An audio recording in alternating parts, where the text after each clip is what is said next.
지난번에 제가 뭐 말씀드린 대로 뭐 얼마나 오랫동안 또 얼마에 걸쳐서 이 바울에 대한 이야기를 하게 될지는 잘 모르겠습니다만은 바울에 대한 이야기를 해 보겠습니다. 그래서 이것도 뭐 큰 제목이 있습니다. 그래서 미래를 향한 첫걸음, 저희 교회에 대한 얘기겠죠. 그 해답을 바울에게 물어보다라는 거창한 제목을 제가 만들어 봤고, 오늘 그 첫 시간입니다. 형제 빌레몬에게라는 제목으로 시작을 하겠습니다.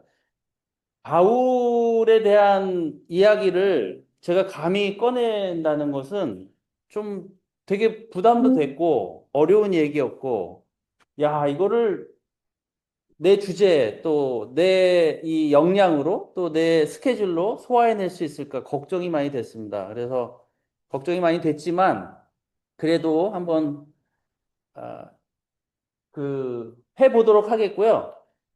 이 주중 모임 예배는 우리가 만들어가는 것 같아요. 같이. 그래서 여러분들 뭐 애니 피드백, 어떤 피드백도 좋고 질문도 좋고 코멘트도 좋으니까 뭐 저의 개인 카톡도 좋고 뭐 문자도 좋고 뭐 이메일도 좋습니다. 그래서 항상 열려 있으니까 여러분들 생각, 의견 또 여러분들의 어떤 뭐 경험 다 나눠주시기를 부탁을 드리겠습니다. 바울은 어떻게 생겼을 것 같습니까? 여러분들 생각에는 성경책에는 바울에 대해서 그 외모에 대해서 자세하게 나와 있지는 않습니다. 다만 이제 고린도후서에 잠깐 그 멘트가 되어 있죠. 몸으로 대할 때는 약하고 말도 시원치 않다. 이렇게 별 볼품이 없었다. 이렇게 나와 있습니다.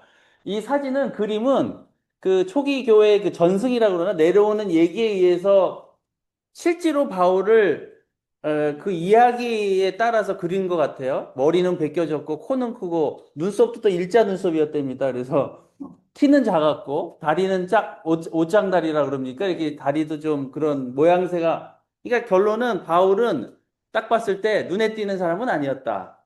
그게 결론이었습니다. 하지만 이 사람이 우리한테 줬던 영향력은 얼마나 컸을까? 여러분 유튜브 좋아하시죠? 예. 저는 이제 여행 유튜버를 좋아하는데 최근에 이제 제가 가끔씩 심심할 때 보는 여행 유튜브인데 이 친구가 젊은 친구예요. 스페인어를 잘하는데 남미를 혼자 오토바이를 타고 막 돌아다녀요. 뭐 콜롬비아 갔다가 이제 페루를 가더라고요. 근데 이게 산악지형으로 뭐 이렇게 오토바이를 타고 막 이렇게 지금 비 오는 길이에요. 갑니다. 그러면 이 친구 되게 위험해 보이더라고 저도. 야, 이거 괜찮을까 걱정을 많이 했는데 이제 이 친구가 보면은 저렇게 한참 가다가 꼭 들리는 곳이 있어요. 휴게소예요, 휴게소. 휴게소에 들리면 저 오토바이에 기름도 넣고 정비도 하고 뭐 옷도 뭐 갈아입고 입을 거 입고 뭐 벗을 거 벗고 그다음에 거기서 꼭 그 이 휴게소 음식을 먹습니다. 그리고 지도를 보고 항상 내가 앞으로 어디를 가야 되나 항상 정비를 해요. 자기 코스도 다시 리마인드하고 목표점도 다시 재조정하고 그런 시간을 꼭 갖더라고요. 상가의 이름이 상가. 유튜버 이름이. 자, 저의 질문은 이겁니다. 여러분들 이런 질문을 해 보셨는지는 잘 모르겠지만은, 우리는 어떤 교회를 만들어가고 있는가? 음, 뭐, 투틴 수련회 때 하는 질문인지도 모르겠습니다만은, 우리는 지금 어디에 있는가? 우리 교회는, 잘 지내고 있는가? 우리가 지금 가고 있는 교회는, 가고 있는 그 길은 잘 가고 있는 건가? 못 가고 있는 건가? 혹시 우리가 잘못하고 있는 것이 있다면 무엇일까? 근데 그거에 대한 해답은 있는가? 여러분들 이런 질문들 혹시 혼자 교회를 생각해 보면서 곰곰이 스스로에게 또 옆에 있는 친구들에게 물어본 적은 있습니까? 어떻게 보면 굉장히 중요한 질문인 것 같아요. 저는 저희 아내가 별로 좋아하지 않는 이런 생각을 하고 있죠. 교회에 대한 걱정을 너무 많이 해서. 제가 이제 장황하게 앞에 사실은 이야기거리가 있었는데 오늘 이 시간에 그 이야기는 하지 않겠지만 굉장히 중요한 시점에 와 있다. 한국 교회는. 대한민국 교회는 여러분들이 동의하실는지 안 하실는지 잘 모르겠지만 굉장히 중요한 시점에 와 있고 앞으로 우리가 어떻게 가야 될지를 질문해야 될 때에 와 있다. 그래서 우리가 지금 이런 질문은 해야 돼요. 우리가 반드시 해야 되고 그 해답을 찾아가야만 할 것 같습니다. 저는 그 해답을 저 개인적으로는 바울에게서 찾고 싶었습니다. 바울을 깊이 공부하다 보면 그가 우리에게 어떤 이정표 같이 뭔가 보여주지 않을까라는 기대감 또 그런 믿음이 저한테는 있는 것 같습니다. 복음의 중심, 복음의 핵심은 그리스도입니다. 그리스도의 말씀, 그리스도의 삶, 십자가요, 부활이요, 또 그리스도께서 우리에게 해주셨던 약속, 하나님 나라에 대한 약속, 그것이 복음의 중심이고 핵심이죠. 그럼 바울이 하려고 했던 것은 무엇인가? 바울은 자기 스스로 어떤 새로운 복음을 만든 건 아니에요. 그가 하려고 했던 것은 뭐냐면 그리스도의 말씀이 사람의 삶에 들어가서 또 사람이 우리들이 그리스도의 말씀과 삶 안으로 들어서 변화가 돼서 그 변화된 사람들이 모여서 만든 영성 공동체. 그 영성 공동체가 하나님의 그 거룩한 성회, 하나님의 거룩한 백성, 그리고 그리스도의 사랑으로 연합된 하나된 공동체를 만들어가게끔 도와주고 싶었던 것이 바울이 하고 싶었던 것 같아요. 동의하시나요? 음. 바울은 그것을 원했고 그것을 하고 싶어 했습니다. 우리가 그 길을 따라가고자 합니다. 나이가 확실히는 모릅니다. 한 30대 전후라 그럽니다. 바울이 이제 다메섹으로 가는 도상, 그 길에서, 다메섹에 왜 가려고 했습니까? 바울이. 사도, 다소의 사울이었죠. 그때 이름이. 예, 잡아가려고. 예.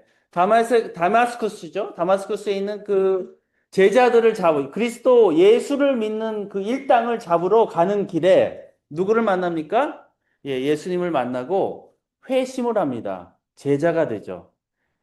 그리스도를 만남으로써 바울은 자기가 살아왔던 모든 것들을 완전히 180도 땅과 하늘이 뒤바뀌듯이 완전히 바뀝니다. 자기의 가치관, 세계관, 정체성 모든 것을 다 바꾸고 그리스도를 발견합니다.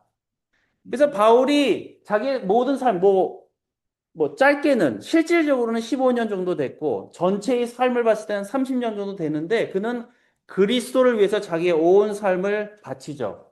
그래서 그가 세웠던 교회들입니다. 갈라디아 지방에 있는 여러 교회들, 또 마케도니아 지방에 있는 빌립보, 베레아, 데살로니가 교회, 또 아가야 지방에 있는 고린도 교회, 또 소아시아의 에베소 교회 이런 모든 교회를 세우고 이것 외에도 많은 교회가 세워짐을 도와줬죠. 그리고 신약에 몇 권을 썼습니까? 바울이 27권의 신약 중에서 바울이 썼다라고 얘기해지는 것은 그 중에 거의 반이 된 13권이라고 그래요.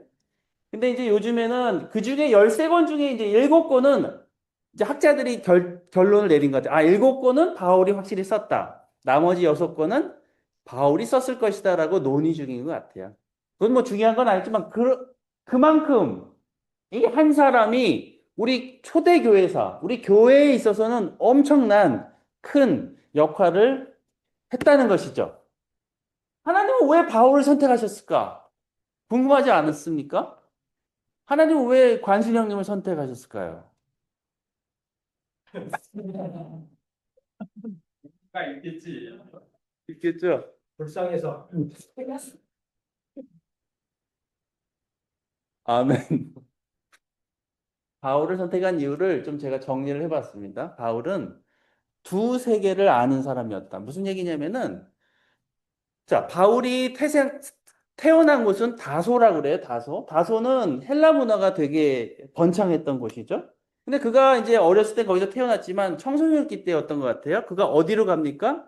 예루살렘으로 가서 가말리아의 문화생으로 들어가요. 가말리아의 그 제자로 들어가죠. 거기서 뭘 배웁니까? 유대교를 배우고 율법을 배우고 그 히브리 전통을 섭렵을 합니다. 완전히 다 거기서 모든 것을 배우게 돼. 가말리알은 그 당시 굉장히 유명한 그 이 주영영 같은 굉장히 유명한 교수님이셨던 것 같아요.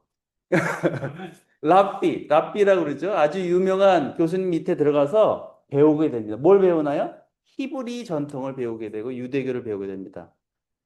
그래서 이 바울은 유대교를 확실히 알았고 유대교를 기반으로 했던 그 모든 것을 다 섭렵했고 또 한편으로는 어떤 문화 기반이 있었다?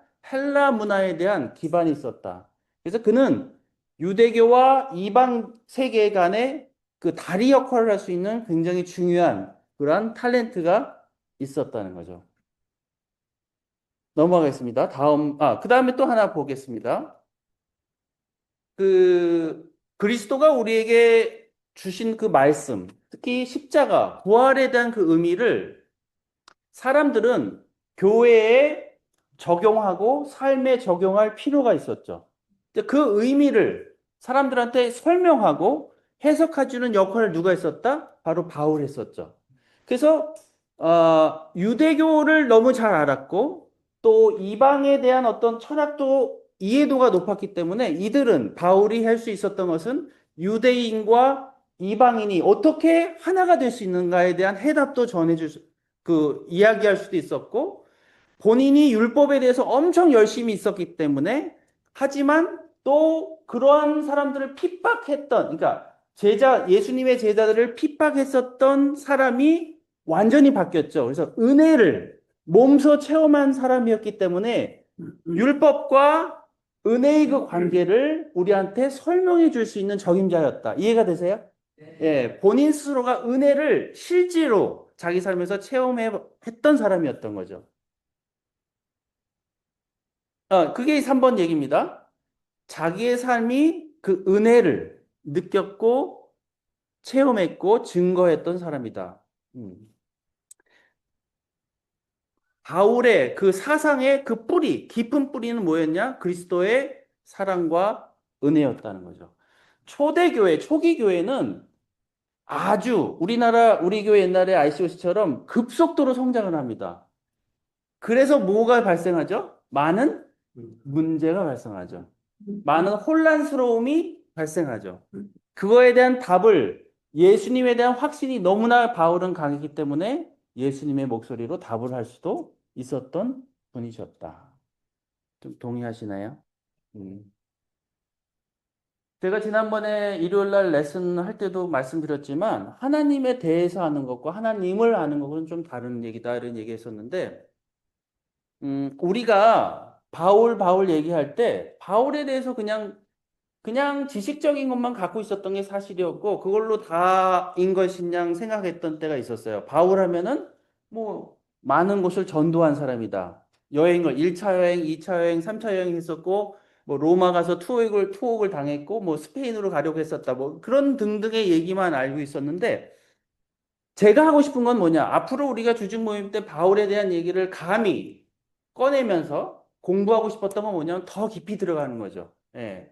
바울의 그 배경이 됐던 사상은 뭐였고, 세계관은 뭐였고, 바울이 그때 그 편지를 함으로써 진짜 우리한테 하고 싶었던 이야기, 바울이 진짜 우리에게 주고 싶었던 메시지는 과연 무엇이었는가라는 것을 같이 공부해 보고 싶었던 거죠. 그 초기 얘기만 잠깐, 나중에 아마 다시 얘기할 기회가 아마 있을 것 같습니다. 그 전도 여행을 하기 전에 바울이 그 얘기만 잠깐 하겠습니다. 다마스쿠스로 가는 길에 회심을 하고 거기서 어디로 가나요? 계속 가요. 다메섹으로 가서 전도를 합니다. 그래서 이제 거기 있는 유대인들을 만나요. 야, 너 옛날에 바울인데 뭐 지금 뭐 하니? 그러니까 바울이 아라비아로 도망갑니다. 잠시 머물렀다가 자기가 제자가 된 후에 3년 만에 어디로 가죠? 예루살렘으로 처음으로 방문합니다. 처음부터 예루살렘을 방문한 게 아니라 바울은 자기가 제자가 되고 나서 3년 만에 예루살렘에 방문하는데 무슨 일이 혹시 그때 벌어졌을까요? 예루살렘 교회 사람들은 바울을 보면서 야, 너 그때 우리 핍박하던 바울 아니야? 다소의 사울 아니니? 이렇게 되고 유대인들은 너 옛날에 우리 편이었는데 왜 유대교를 이렇게 공격을 해? 그래서 안팎으로 바울은 공격을 받게 되죠. 교회에서도 웰컴을 많이 못 받고 자기가 옛날에 같이 있었던 유대인들한테도 웰컴을 받지 못하죠. 핍박을 받고 그래서 어디로 갑니까? 다시 어디로 가죠? 자기 목숨의 위험까지 느꼈나 봐요. 그러니까 제자들이 바울을 가이사르로 잠깐 모셨다가 너 고향으로 가. 그래서 다소로 가죠. 자기 고향 땅에서 다소로 가서 얼마나 있었을까요? 굉장히 오래 있어요. 거의 7년에서 10년까지라고 그러는데 거의 10년 있었던 것 같아요. 거기서 바울은 아마 그 전도 여행하기 전에 자기의 모든 사상을 정리하지 않았을까 하는 생각이 들어요. 그때 이제 안디옥 교회가 잘 나가고 있었는데 안디옥을 도와주던 바나바가 다소에 찾아가서 바울을 픽업하죠. 야, 우리 교회 좀 도와줘. 안디옥 교회 좀 도와줘. 그래서 안디옥 교회를 같이 빌드업 시키는 리더십에 들어가게 되고 거기서부터 전도 여행을 이제 시작을 하게 되죠. 자, 오늘 얘기는 빌레몬소에 대한 얘기를 하도록 하겠습니다. 빌레몬소가 이제 여기 앞에 표를 보면은 그 로마에 투옥됐을 때 그 썼던 유명한 우리 뭐는 애우고 막 그랬잖아요. 옥중서신이 뭐냐 네 가지 얘기해봐 그랬더니 빌립보서, 빌레몬서, 에베소서, 골로새서 이렇게 왜 읽었죠 제가? 여튼 그 네 가지다라고 얘기했는데 그것은 뭐 내려오는 우리 전통적인 이야기고 좀 더 시각을 달리해서 이거 뭐가 생겼네. 네. 이거 두분 다 뜨고 크고 있나? 아, 오케이, 오케이. 빌레몬서는 바울이 썼죠. 바울이 썼는데 언제 어디서 썼을까? 두 가지 그 설이 있대요. 두 가지 이론. 두 가지 그 설이 있는데 하나는 로마에서 썼다는 이야기가 있고 그건 좀 전통적인 얘기고 최근에 학자들이 공부한 거는 얘기하는 거는 에베소다라는 얘기를 하는데 정황상으로 보면 에베소가 더 맞다고들 해요. 그 얘기를 좀 보겠습니다. 예. 요거는 이제 바울이 전도여행을 해서 1차, 2차, 3차 뭐 전도여행을 했는데 에베소에 머물렀을 때가 3차 전도여행입니다. 저 아시아 3번이라고 쓴 데가 에베소 자리고요. 4차라는 말은 잘 쓰진 않는다고 그래요, 바울이. 4차는 언제냐면은 3차 전도여행을 다 마치고 나서 예루살렘 갔다가 로마로 이송되잖아요. 그래서 로마에서 투옥을 하는데 그거는 뭐 로마에서 투옥을 한 다음에 다시 미션 생활을 하다가 다시 투옥이 됐다는 얘기도 있는데 그것을 뭐 4차라고 보는 사람도 있는 것 같습니다. 나중에 아마 얘기할 기회가 있지 않을까 생각이 들어요. 그 빌레몬서는 딱 한 챕터로 돼 있잖아요. 그래서 제가 선택한 건 아니고요. 그 빌레몬서에만 나와 있는 구절만 갖고 그때 바울이 어디서 어떻게 왜 썼는지를 한번 공부해 보도록 하겠습니다. 왜 그를 썼는지. 첫 번째, 1장 1절부터 3절까지 말씀이 이렇게 나와 있습니다. 그리스도 예수 때문에 감옥에 갇힌 나 바울과 형제 디모데가 우리의 사랑하는 동역자 빌레몬과 자매 아비아와 우리의 전우인 아키포와 그대의 집에 모이는 교회에 이 편지를 씁니다. 하나님 우리 아버지와 주 예수 그리스도께서 내려주시는 은혜와 평화가 여러분에게 있기를 빕니다. 여기 보면은 바울이 지금 어떤 상태입니까? 감옥에 갇혀 있죠. 바울이 감옥에 갇혀 있는 거를 투옥한 횟수를 보면은 찾아가 보면은 요 표 잠깐 뭐 설명을 많이 하고 싶지는 않은 것 같은데 여튼 2차 전도여행 때 빌립보에 있을 때 투옥이 됐다 그래요. 오래되진 않았지만 그 다음에 로마로 가기 전에 가이사르에서 구금이 한 2년 돼 있고 그다음에 로마 가서 가택연금 한 2년 돼 있어서 한 3번 나머지 또 석방한 후에 또 다시 로마에 투옥됐다고 사람들이 보는 것 같아요. 그래서 4번 됐다라고 얘기를 하는데, 그래서 이 빌레몬서를 로마에서 썼었다라고 얘기를 합니다. 음. 근데 그 다음 얘기가 또 뭐냐면은 이 빌레몬서를 누구한테 쓰고 있죠?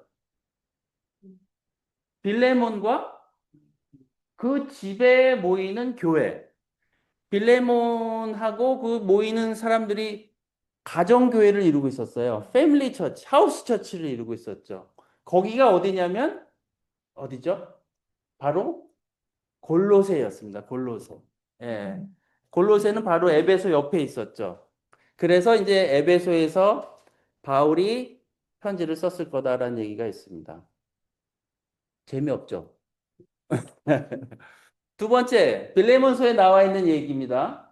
오네시모는 바울 곁에서 회심하고 변화되었다. 이거 우리가 확실히 알 수 있는 얘기예요. 빌레몬서 1장 10절, 11절. 내가 갇혀 있는 동안에 얻은 아들 오네시모를 두고 오네시모가 왜 바울을 찾아왔는지는 좀 이따 보도록 하겠습니다.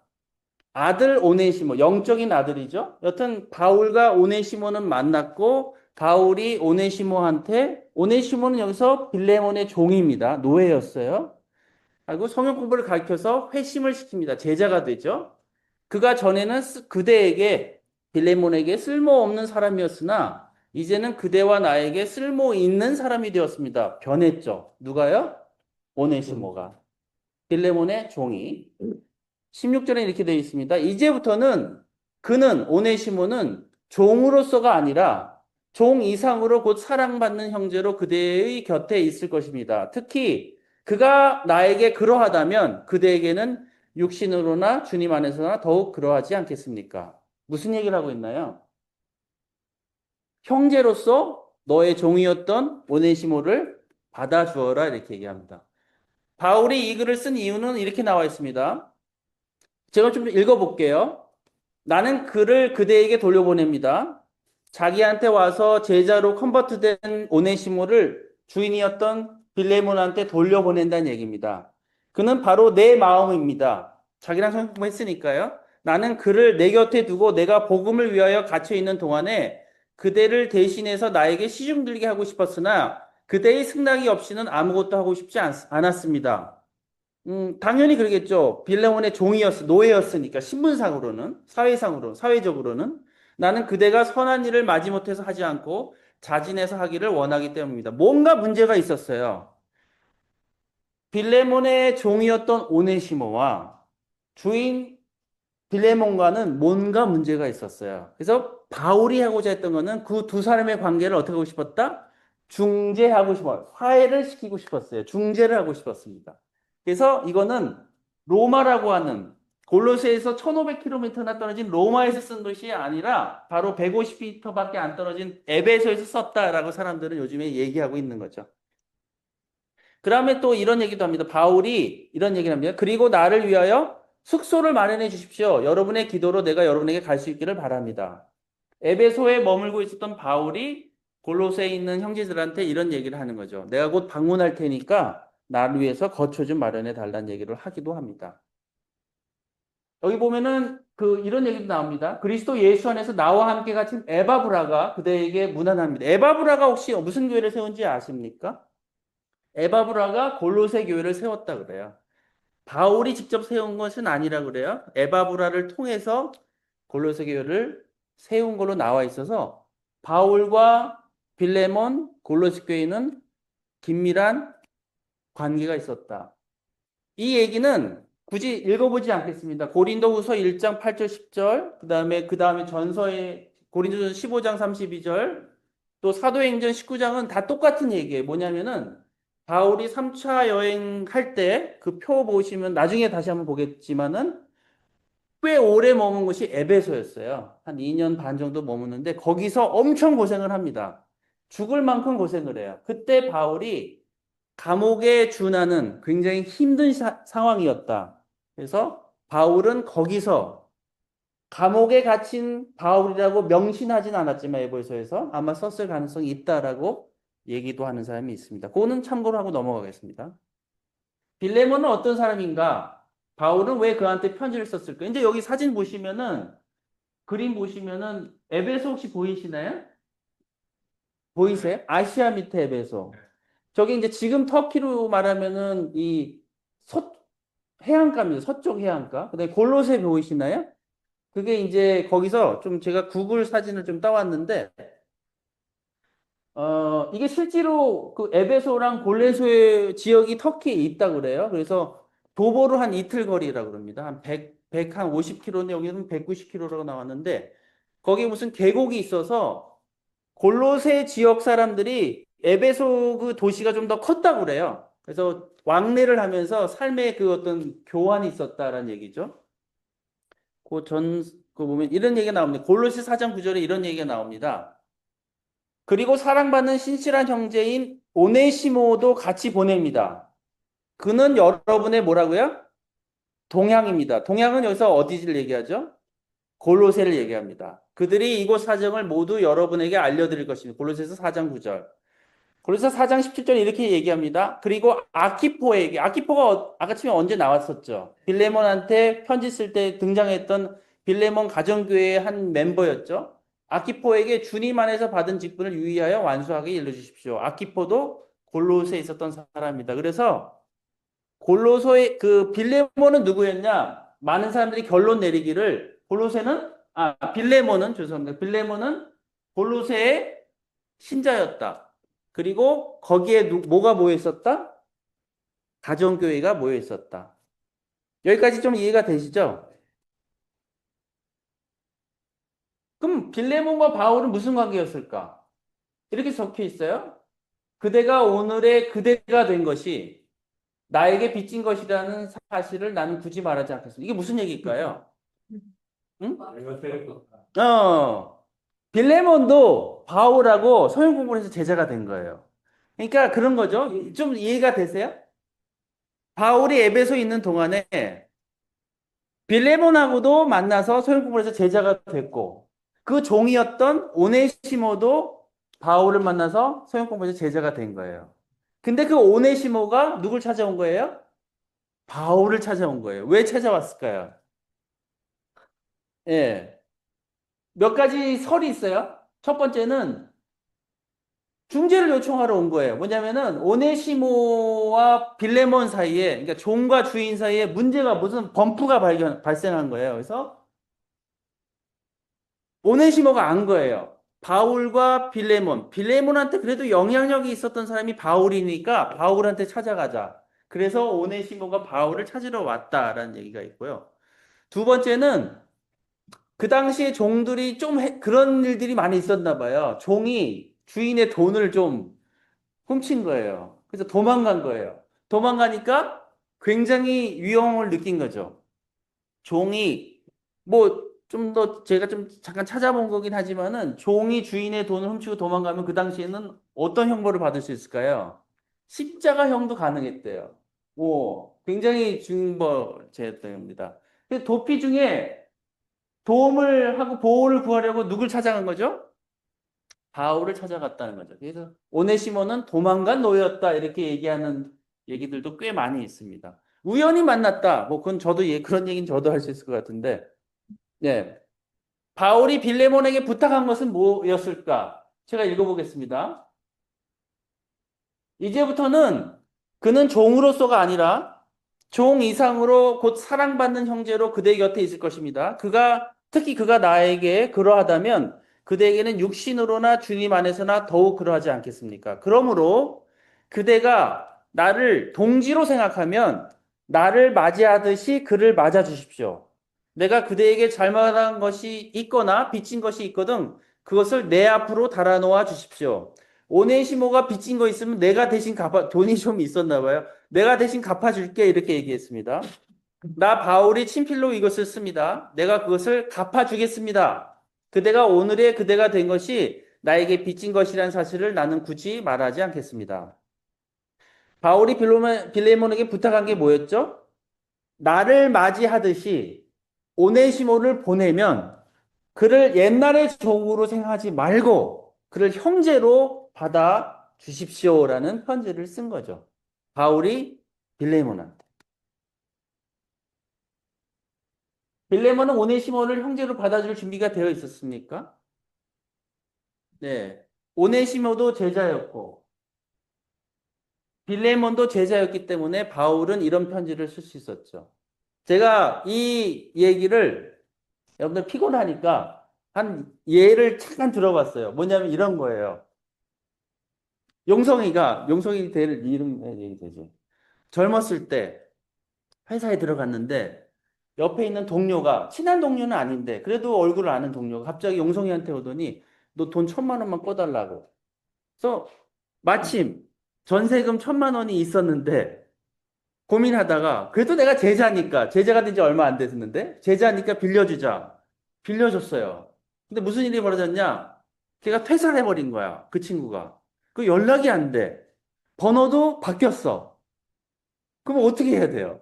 황당한 거죠. 근데 몇 년 후에 우리 교회 주빌리를 갔더니 걔를 만난 거야.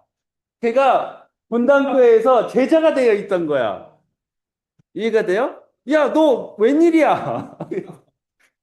나 사실 성경 공부해서 제자가 됐어. 올해. 그런 얘기예요.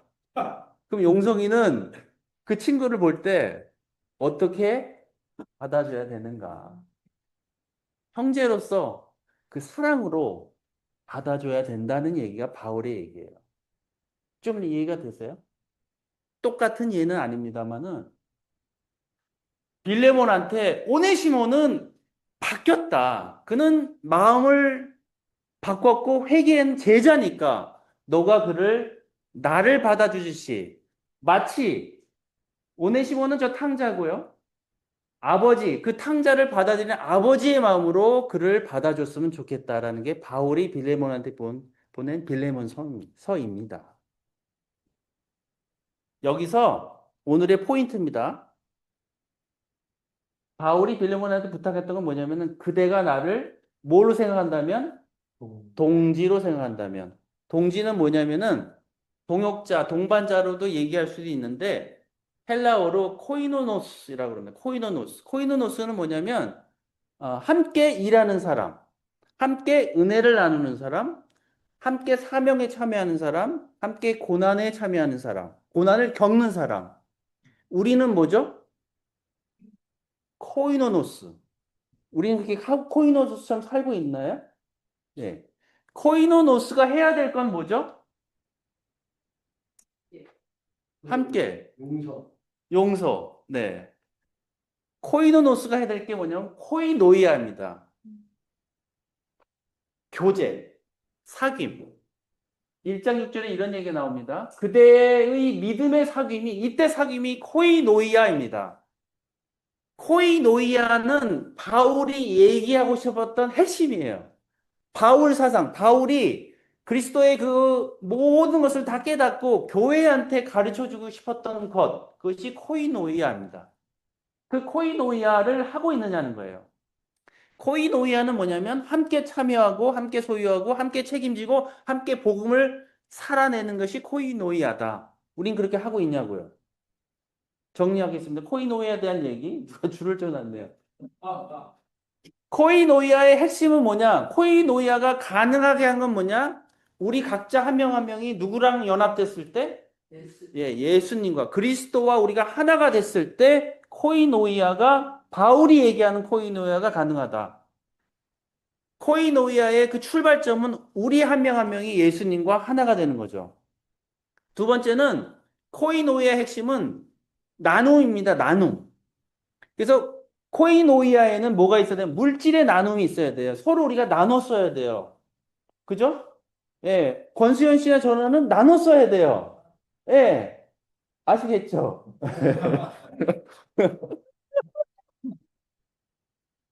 너무 나눠져? 그쪽은? 두 번째, 서로 섬김의 나눔이 있어야 돼요. 서로 섬겨야 돼요. 짐을 함께 져야 됩니다. 짐을 함께 지고 있냐고요. 여러분들은. 여러분, 우리 공동체는, 우리 교회는 짐을 서로 나눠지고 있냐고요.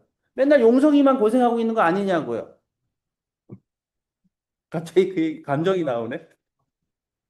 믿음을 함께 실천하고 있냐고요. 나눔이 있는 게 코이노이아다. 서로 필요를 책임지는 게 코이노이아다. 그 다음에 사명에 참여하는 것, 사명에 함께 참여하는 게 코이노이아죠. 나눔과 참여함이 있는 것이 코이노이아입니다. 이제 우리가 만들고자 하는 거는 좋은 교회가 아니라는 거예요. 그냥 와서 서로 사귀다가 안부 묻고 헤어지는 교회가 아니라는 거예요. 바울이 이야기하고자 하는 교회, 바울이 만들고자 하는 교회는 진정으로 살아 숨쉬는, 사랑이 살아 숨쉬는 그리스도의 사랑이 숨쉬는 그런 교회다. 네. 거의 다 끝났습니다. 오네시모와 빌레몬이 진정으로 화해를 하기 위한 조건은 뭐였을까? 첫 번째, 오네시모가 제자가 됐어야죠. 진정한 회개가 있어야죠. 자, 뭐 저는 여기 전문가는 아닙니다. 여기 우리 전문가님이 계시지만 화해를 할 때, 야, 또 모여봐. 너 둘이 여기 앉고 너 여기 앉아봐. 서로 용서할 수 있겠지? 예. 악수하고 헤어져. 그게 화해예요? 그게 바울이 얘기하는 화해예요? 예. 화해가 되기 위해서는 뭐가 필요합니까? 첫 번째. 그 전제 조건. 회개가 필요해, 회개. 회개를 하지 않으면, 뭐, 화해라는 거는 서로 상대방이 똑같이 잘못할 수도 있고, 이 사람이 더 잘못할 수도 있고, 이 사람이 더 잘못할 수도 있는데, 잘못한 쪽이, 아유, 그래, 미안해. 나 잘못했어. 야, 우리 앞으로 친하게 지내자. 그게 화해가 아니에요. 잘못한 사람은 자기가 뭘 잘못했는지 깊이 회개를 하는 것이 제일 시작이다. 중요하다. 두 번째는 화해를 받는 사람이 그 사람이 제자임에 대한 인식이 있어야 된다는 거죠. 오네시모는 바뀌었잖아요. 이것이 굉장히 어려운 요청이었어요. 빌레몬한테는. 자기 종이었던 사람이 제자가 돼서 돌아왔는데 그걸 받아줄 수 있겠냐고요, 형제를. 그 당시에. 노예 제도가 보편화된 그 시기에 내 종이었던 사람이 만약에 돈을 떼먹고 도망갔다 돌아왔을 때 형제가 돼 있어. 받아줄 수 있겠냐고요. 빌레몬의 인식의 변화가 필요하다. 가치관의 변화가 필요하다는 거죠. 세 번째는 같은 얘기인지도 모르겠지만 정의와 사랑이 함께 가야 된다. 뭐냐면 책임도 다뤄야 된다는 거예요. 아까 전에 바울도 뭐라고 그랬냐면 그가 진 빚을 내가 대신 갚아줄게라는 얘기를 했는데 어떤 사람이 잘못했다면 책임도 져야 돼요. 그 책임은 옆에 비껴놓고 둘이 잘 지내라. 그건 화해가 아니라는 거죠. 두 사람이 또 화해하려면 서로 어떻게 되죠? 겸손해야 되겠죠. 중재를 받아들일 수 있는 겸손함이 필요하죠. 네. 아무리 중재를 가운데 있는 사람이 영적으로 도와주려고 해도 겸손함이 두 사람한테 없다면 화해는 이루어질 수 있을까? 이루어지지 않죠. 마지막으로 화해를 진정으로 이루려면 큰 꿈이 있어야 되죠. 교회를 전체적으로 볼 수 있는 큰 그림을 그릴 줄 알아야 된다는 거죠. 이건 제가 적어놓은 글인데 서로를 용납하지 못하면 복음은 살아있는 복음이 아니다. 마지막 얘기가 될 수도 있는데 슬라이드 한 장 남았습니다. 우리가 하나를 이뤄내지 못하면 우리는 복음을 따라가고 있는 게 아니에요. 제 마지막 질문은 이겁니다. 여러분 화해를 하셨습니까? 서로. 문제가 있을 수도 있고 없을 수도 있는데 만약에 문제가 있다면 어떤 갈등이나 범프나 풀어야 될 것들이 있다면 우리는 화해를 했는가? 형제와 형제 간에 또 자매와 자매 간에 또 남편과 아내 간에 부모와 자식 간에 또 이게 제일 중요합니다. 교회와 교회 간에 화해를 이루어 내고 있는가? 부부 싸움 하면은 누가 더 먼저 그 사과를 하죠? 안 물어봤을 용성이한테 물어봤어. 아니지. 나랑 아내랑 부부싸움 하면은 내 기억으로는 권수연이가 더 먼저 사과를 해요. 우와, 경험이다. 그렇죠. 근데 누가 먼저 사과를 할까? 그릇이 더 큰 사람이 사과를 해요. 그릇이 더 큰 사람. 그러면 한 사람이 엄청 잘못을 너무 많이 했어. 와, 이거 화해가 도저히 안 돼. 그럼 그 화해를, 그 용서를 받아들이는 사람의 그릇이 더 커져야 되겠죠. 훨씬 더 커져야 되겠죠. 음, 바울이 우리한테 얘기하고 있는 이 화해는 결론은 이겁니다. 우리의 어떤 뭐 태도나 습관 그런 걸로 이루어지지 않아요. 우리의 성격을 바꿔서 이루어지지 않고 오직 한 가지 뭘로 이루어질 수 있죠? 우리의 진정한 화해는 우리가 무엇을 봤을 때, 네, 그리스도 예수님이 십자가를 봤을 때만 가능합니다. 저는 여러분들한테 저도 어제 실천을 해보려고 했었어요. 제가 잠깐 기도했던 건 하루에 10분씩 꼭 매일매일 한번 해보자. 한 달 동안 무엇을? 예수님의 십자가를 하루에 10분씩 다른 것을 생각하지 말고 물론 큐티도 해야 되겠지만 십자가만 매일 하루에 10분씩 묵상하자. 그래서 저도 이제 어제 산에 가면서 그 생각을 하고 내려왔어요. 예수님이 십자가만 생각하면서 이 길을 내려갔어요. 예수님이 십자가를 느끼려고. 그래서 집에 왔더니 뭐 인터넷이 안 되고 뭐 컴퓨터가 안 되니까 짜증을 와이프한테 엄청 내면서 씩씩대면서 잠이 들었던 기억이 어제 밤이었습니다. 이렇게 어려운 거예요. 그래도